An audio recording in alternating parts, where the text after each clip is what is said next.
மணமகன் தேவை, மணமகள் தேவை அப்படின்னு பாஸ்டர்களுடைய பிள்ளைகளுக்கு வரன் தேடுகிறார்கள்.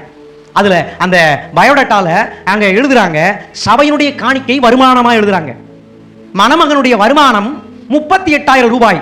என் மகனுக்கு இதுக்கு ஏற்றார் போல 50 பவுன் போடக்கூடிய மணமகள் தேவை, மணமகள் தேவை. சிஎஸ்ஐ கிறிஸ்தவனாக இருந்தாலும் பரவாயில்லை, அல்லது நகை போடுகிற யாரா இருந்தாலும் பரவாயில்லை, நகை போடாவிட்டாலும் பரவாயில்லை, பணமாக எங்களுக்கு கொடுத்தால் போதும் என்று சொல்லி என்ன செய்யறாங்க, ஊழியக்காரனுடைய பிள்ளைக்காக என்ன செய்யறாங்க, இப்படி ஒரு கள்ளத்தனமான வேலை செய்யறாங்க.